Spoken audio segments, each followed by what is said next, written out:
Stress is prominent in every human being's life, but is handled differently by each individual. It is caused by a many number of things, both simple and complex, big and small. It affects both our minds and our genetics. Frequently, the situations that are the root of our stress are being experienced by others at the same time. As the saying goes, nothing new under the sun. What is intriguing, however, is the differences in which people handle stress, emotion, and pain. While one person can perform open-heart surgery, another will pass out at the sight of blood. The question to ask is it our genetics or experiences that have the largest influence on our reactions?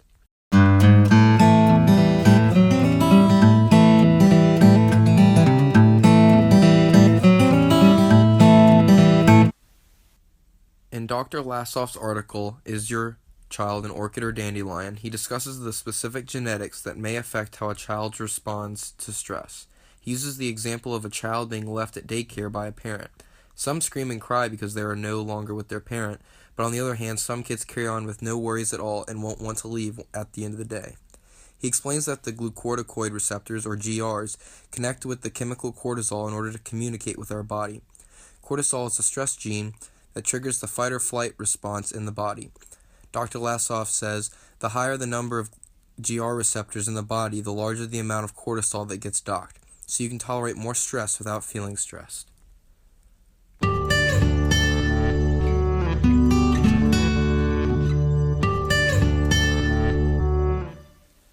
Another study that has recently been conducted looks at the relationship between pain and genes. Tobor Onagofia, a researcher at Prua Biosciences, led a study that found 4 prominent genes and the pain tolerance that they correlate with. All of the study participants were on opioids for pain and were asked to rank their pain on a scale of 1 to 10. After studying the genetics of over 2,700 people, the COMT, the DRD2, the DRD1, and the OPRK1 gene variants were found to be the genes responsible for pain tolerance. Out of the 9% of individuals that reported low pain, they were 33% more likely to have the DRD1 pain variant, and the DRD2 gene variant was found to be 25% more likely among the 45% of the study that reported high pain perception than those of the moderate pain perception group.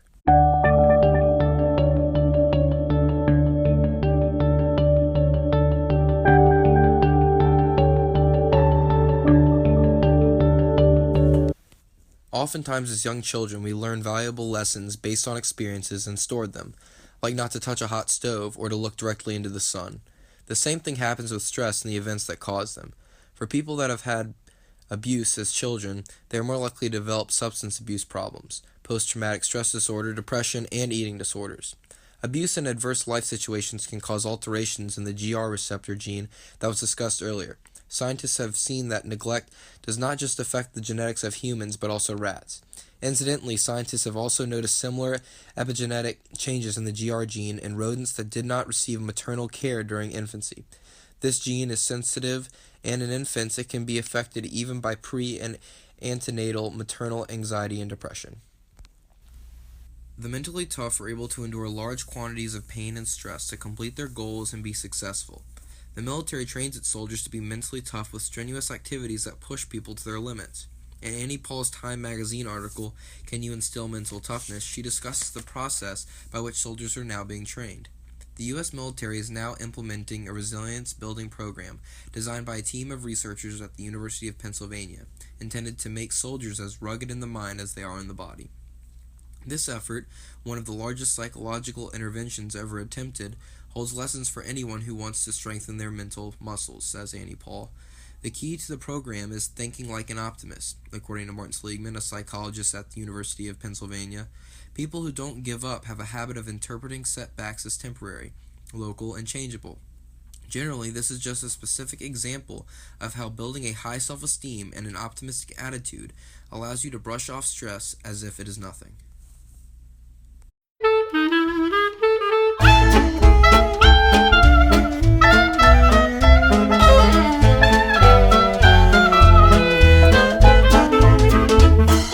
Your environment has a very large influence on your behavior, not just the social aspect, but also the economic aspect.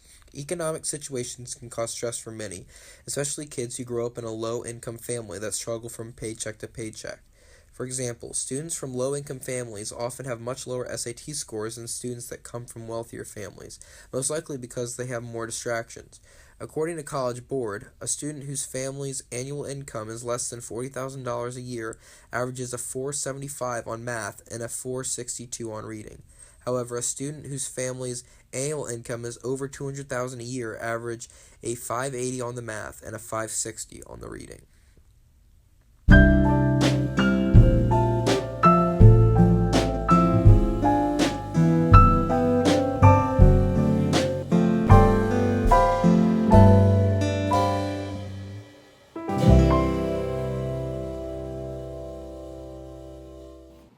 With so many people today suffering from high levels of stress and anxiety, is there a way to relieve some of this stress?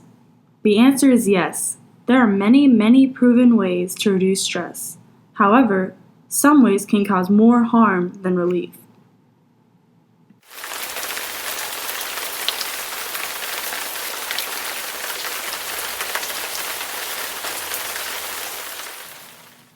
Acupuncture is a viable option to treat an array of ailments, including stress disorders like anxiety. Conceived in China over 2,000 years ago, acupuncture has a long history. Like many forms of Eastern medicine, acupuncture has its roots embedded in the ancient religion of Taoism. Therefore, in order to understand the art of acupuncture, we must first understand the philosophies of Taoism.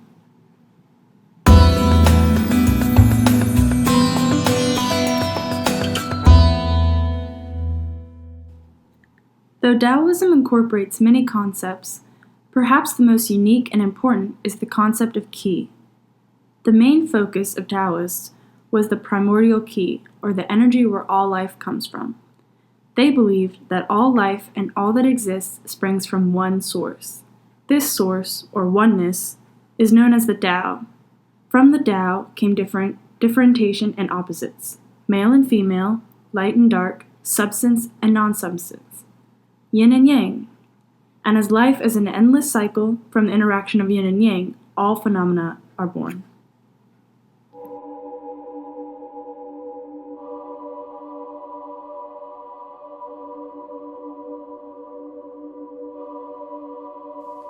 Just as qi is believed to flow through the entire universe, in the Taoist philosophy, qi also flows through each and every one of us.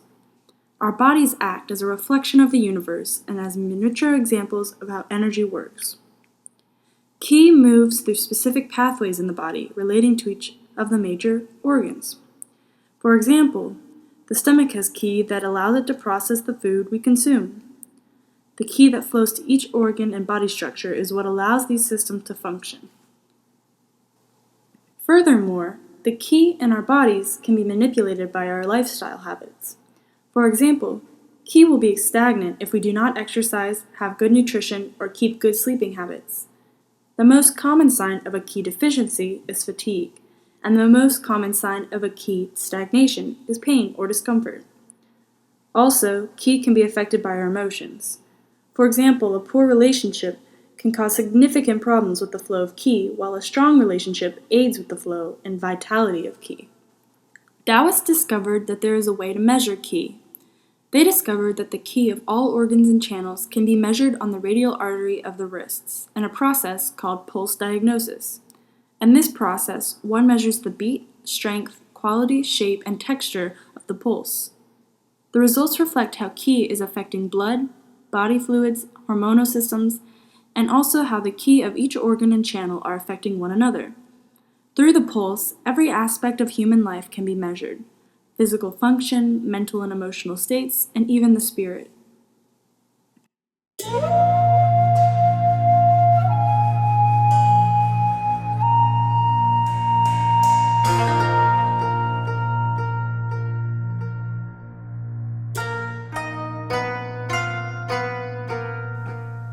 Now that I have covered the main philosophies of Taoism, such as qi, I'm able to explain how acupuncture uses these philosophies in order to heal.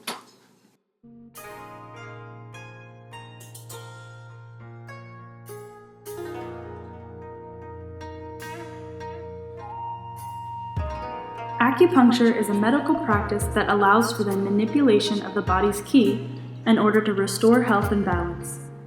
It is done by placing very thin needles into your skin at certain points on the body.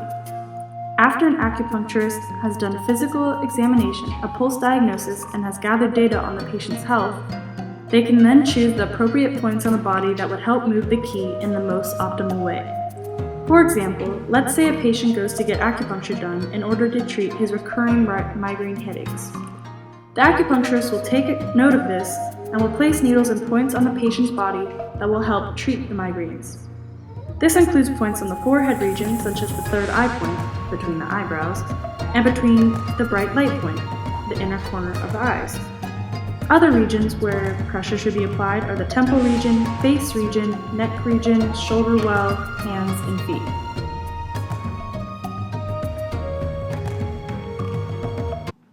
Additionally, mental health issues are increasing across the globe, and as Psychology Today article claims, anxiety and depression are markedly higher than they were in earlier eras, which gives reason for concern.